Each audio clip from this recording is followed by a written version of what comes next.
आप सभी को जय मसीह की। आज परमेश्वर के वचन में आप सभी का स्वागत है। परमेश्वर पिता आज अपने वचनों के द्वारा आप सबको बहुत ऐसे आशीष को दे। आज हम लोग प्रेरितों के काम चौथा अध्याय उसका 11 को इस प्रकार से लिखा है, या वही पत्थर है जिसे तुम राजमिस्त्रियों ने तुच्छ जाना और वह कोने का पत्थर हो गया। और यहाँ किसके बारे में लिखा है? यहाँ यीशु मसीह के बारे में लिखा है, जिसको फरीसी सदूकी और वहां के पुण्य लोग, जितने मंदिर के पुण्य लोग थे, यीशु मसीह को तुच्छ जानते थे। और बार बार यीशु मसीह जब इस संसार में था तो उसके बारे में बार बार क्या करते थे? बुराई को निकालते थे, बार बार उस पर दोष लगाते थे, ये पापियों का मित्र है, पापियों के साथ खाता है पीता है। यीशु मसीह के बारे में बहुत सारी बातों को लोग क्या करते थे, जबकि वो क्या करता था? भलाई को करता था, वो चंगाई को देता था, लोगों को छुटकारे को देता था, लेकिन फिर भी लोग क्या करते थे? यीशु मसीह को तुच्छ जानते थे। आज उसी प्रकार से यीशु मसीह के लोगों को क्या करता है? तुच्छ गिरा चाहता है। लेकिन परमेश्वर का वचन आज कुछ बातों को हमें यहाँ बताना चाहता है। यहाँ पतरस और यूहन्ना क्या करता है? एक लंगड़ी को क्या करता है, जो सुंदर फाटक में भीख मांगा करता, तो उसको चंगा किया। और ये घटना वहीं से प्रारंभ हुआ और इसी कारण उसको क्या किया गया? ये यहाँ पर पतरस और यूहन्ना को क्या किया गया? वहां पर महासभा में पेश किया गया। और तब यहाँ पतरस पवित्र आत्मा से भर करके वो बोल रहे हैं कि जिस यीशु मसीह को तुम लोगों ने क्या किया? क्रूस पर चढ़ाकर मार डाला और परमेश्वर ने उसको मरे हुओं में से जिलाया, उसी के नाम से क्या है? बोलता है ये मनुष्य भला चंगा हो गया। उसी की सामर्थ के द्वारा, उसी के नाम के द्वारा ये मनुष्य क्या है? भला चंगा हो गया। लेकिन आज क्या है? जब ये भलाई को करते तो लोग क्या करते? खड़े हो जाते हैं। लेकिन आज संसार ऐसा ही है। जब आप कोई पापों में पड़ा है और वो अगर अच्छा जीवन को जी रहा है तो लोग बोलेंगे, लेकिन वो पापों में पड़ा है तो कोई उसके जीवन को पूछेगा भी नहीं। लेकिन जब वो मसीह को स्वीकार करके अपनी गंदी आदतों को छोड़ दे रहा है, जब वो अपने गंदे कार्य को छोड़ दे रहा है, तो लोग उसके विरोध में क्या है? खड़े हो जाते हैं। लोग उसके विरोध में बातचीत करते हैं। कितना अजीब बात है कि कोई बीमार है और उसको कोई पूछने नहीं जा रहा, लेकिन जब यीशु मसीह को वो स्वीकार करता है और यीशु मसीह के नाम से जब वो चंगाई को पाता है, तो लोग क्या करते हैं? उसको बोलते तो क्यों यीशु मसीह को स्वीकार किया, और उस पर दोष लगाते। तो जैसा पहले हो रहा था वैसा आज भी हो रहा। आज भी लोग यीशु मसीह को क्या कर रहे हैं? तुच्छ जान रहे। आज भी लिखा है, या वही पत्थर है जिसे तुम राजमिस्त्रियों ने क्या किया? तुच्छ जाना और वह कोने का पत्थर हो गया। बोल रहा है तुमने उसे तुच्छ जाना और वो कोने का पत्थर हो गया। आज परमेश्वर अपने लोगों को बोलना चाहता है कि जब लोग आपको तुच्छ जाने और मेरे नाम के कारण क्या करे? तुम्हारे जीवन को भला और बुरा कहे, तो तुम सोच लेना कि परमेश्वर तुमको क्या करेगा? मजबूत बनाने जा रहा है। परमेश्वर तुम्हारे जीवन को और भी अपनी महिमा के लिए इस्तेमाल करने जा रहा है। क्योंकि यीशु मसीह को जब लोगों ने तुच्छ जाना, जिस पत्थर को बता निकम्मा, उस पत्थर को कैसा जानकर? वो पत्थर को तुम राजमिस्त्रियों ने क्या किया? तुच्छ जाना और वो कोने का सिरा हो गया। बोल रहा है यानी कि जब वो ऐसा पत्थर बन गया जिसके बगैर घर मजबूत नहीं रह सकता। यानी कि यीशु मसीह के बगैर हम स्वर्ग नहीं जा सकते। और इसलिए आगे लिखा है, किसी दूसरे के द्वारा उद्धार नहीं हो सकता। बोल रहा है किसी दूसरे के द्वारा छुटकारा नहीं हो सकता। बोलता है स्वर्ग के नीचे, बोलता है मनुष्य में कोई दूसरा नाम नहीं दिया गया यीशु नाम को छोड़ करके, जिसके द्वारा मनुष्य पापों की क्षमा को पा सकता है। अगर आप पापी हैं, आप पापों में जीवन को जी रहे, आप कुछ भी कर लीजिए, आपके पापों की क्षमा बिना यीशु मसीह को स्वीकार किए बिना नहीं हो सकता। क्योंकि यीशु मसीह का वो लहू था जिसने जो पवित्र लहू था, जो निर्दोष लहू था, जो निष्कलंक लहू था, जो पवित्र आत्मा के द्वारा इस पृथ्वी पर आया था।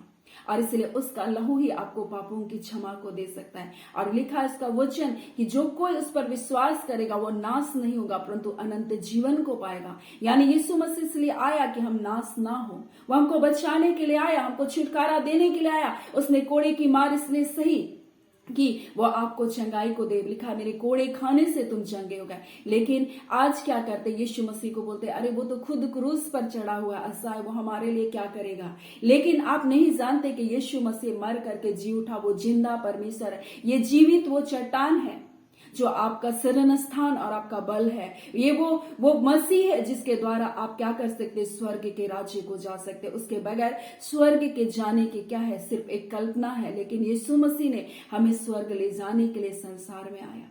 हमें अनंत जीवन देने के लिए आया और बोला मैं जा रहा हूं और पिता के यहाँ बोलता है जब मैं घर को तैयार कर दूंगा तब तुमको आकर के लेगा। एक प्रतिज्ञा यीशु मसीह ने दिया कि हमें वापस आएगा लेने के लिए।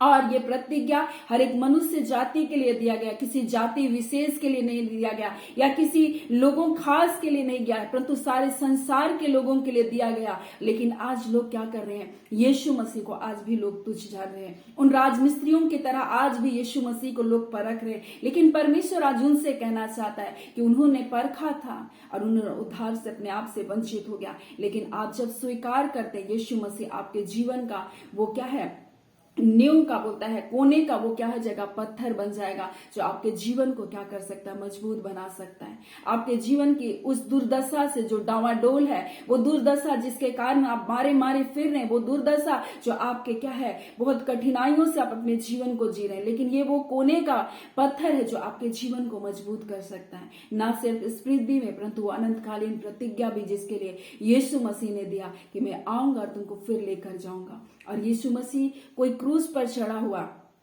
असहाय या निर्बल नहीं है, परंतु उसने हमारी खातिर क्रूस पर चढ़ना स्वीकार किया। हमारे पाप, हमारे अपराधों को लेकर उसने क्रूस पर क्या किया, अपनी जान को दिया ताकि हमको क्या कर सके, वो जीवन को दे सके, हमको वो पापों की क्षमा को दे सके। उसने हमारे लिए कोड़े की मार को सहा ताकि हम चंगाई को पा सके।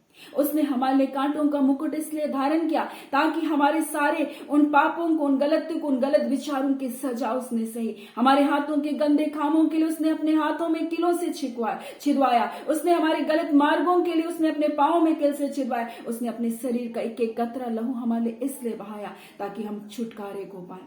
इसलिए परमेश्वर का वचन कहता है किसी दूसरे के द्वारा उद्धार नहीं है। अब होता है स्वर्ग के नीचे और मनुष्य के बीच में कोई दूसरा नाम नहीं दिया गया जिसके द्वारा हम उद्धार को पा सके।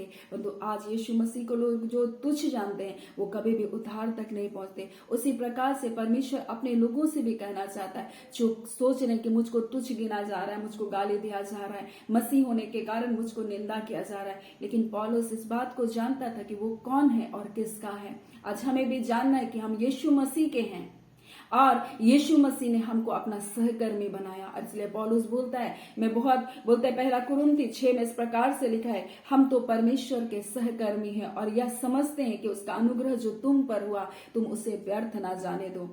क्योंकि जब यीशु मसीह को वो लोग तुच्छ जाने तो कई बार हम भी उन तुच्छता से होकर के जाते हैं। लेकिन पौलुस बोलता है मैं यीशु मसीह का सहकर्मी हूं, इसलिए बोलता है कोड़े खाने में, कैद होने में, हुल्लड़ में, परिश्रम में, जागते रहने में, धीरज में, कृपालु में, पवित्र आत्मा से, सच्चे प्रेम से, सत्य से, हर बात से वो क्या कर अपने जीवन से परमेश्वर को महिमा को दे रहा। बोला अनजानों के सदृश से दिखाई तो देते हैं लेकिन बोलता है प्रसिद्ध है, बोलता है मरते हुए के समान तो है लेकिन जीवित है। बोलता है मार खाने वाले के सदृश तो हैं परंतु प्राणों से मारे नहीं जाते, शोक करने वालों के समान तो हैं परंतु सर्वदा आनंद करते हैं। बोलता है कंगालों के समान तो हैं परंतु बहुतों को हम क्या करते हैं, धनवान बना देते हैं। इसलिए परमेश्वर आज अपने वचन के द्वारा अपने लोगों से बोलना और बातचीत करना चाहता। उसने यीशु मसीह को तुच्छ जाना लेकिन वही कोने का पत्थर हो गया। आज लोग जब आपको तुच्छ जानते हैं, लेकिन जानकर रखिए जब आपको तुच्छ जानते हैं आप है कौन, इस बात को आप जानिए।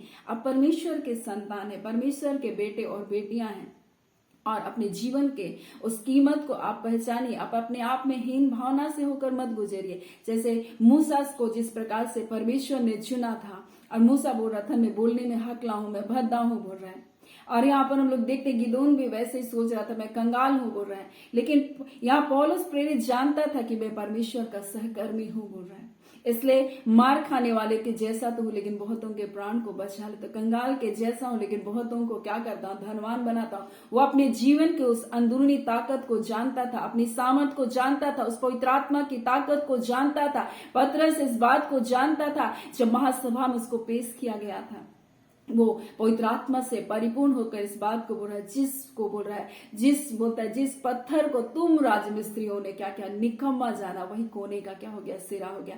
आज आपको लोग जब तुच्छ जान रहे आप ये जान कर रखिए परमेश्वर एक दिन आपको बहुतों के लिए आशीष का कारण बनाने जा रहा है। और ये 7वां महीना तो परमेश्वर आपके लिए अद्भुत आशीषों का महीना को रखा है। ये छुटकारे का महीना, ये 7वां दिन यीशु ने विश्राम दिन को बोला। परमेश्वर आपके जीवन के उथल पुथल को क्या करेगा, विश्रांति देगा। आपके जीवन के उन जो उबड़ खाबड़ रास्ते हैं उसको परमेश्वर समतल करेगा। और इस माह 7वां महीना छुटकारे का, 7वां वर्ष छुटकारे का वर्ष होता है। उसी प्रकार से ये जो 7वां महीना है आपके लिए क्या है, छुटकारे का महीना होगा। और परमेश्वर आपको नाना प्रकार के बंधनों से क्या करेगा, छुटकारे को देगा, जो आप वर्षों से जिन छुटकारे को आप अपने जीवन में नहीं देखे, आज उन छुटकारे को इस महीना परमेश्वर आपके जीवन में देने जा रहा है। इसलिए जब लोग आपको तुच्छ जानते, अपने आप को तुच्छ ना समझे, क्योंकि यीशु मसीह आपके लिए तुच्छ गिना गया। वो आपके लिए कोड़े की मार को सहा है, वो अपने हर तकलीफ को आपके लिए सह लिया। इसलिए आज आप अपने आप को तुच्छ न जाने, क्योंकि इस प्रकार से लिखा उसका वचन में कि वो हमारे लिए तुच्छ गिना गया लिखा है, ताकि आज हम अपने आप को तुच्छ ना समझे, अपने आप में हम हीन भावना से होकर गुजरे ना, कि हम ऐसे बोलते हैं, हम ऐसे दिखते हैं, और हमको निडर बन करके रहना है, ना कि डरपोक, क्योंकि डरपोक लोग स्वर्ग के राज्य के वारिस नहीं होंगे। इसलिए जब आपको लोग निंदा करते हैं, आप उन निंदाओं से ना डरे, उनसे भागे नहीं, क्योंकि डरपोक आपको परमेश्वर ने डरपोक नहीं बनाया। परमेश्वर ने आपको भय का आत्मा नहीं दिया कि आप भयभीत हो। परमेश्वर ने आपको सामर्थ का आत्मा दिया, प्रेम का आत्मा दिया, संयम का आत्मा को दिया। परमेश्वर ने आपको निडर बनने के लिए परमेश्वर ने बुलाया है।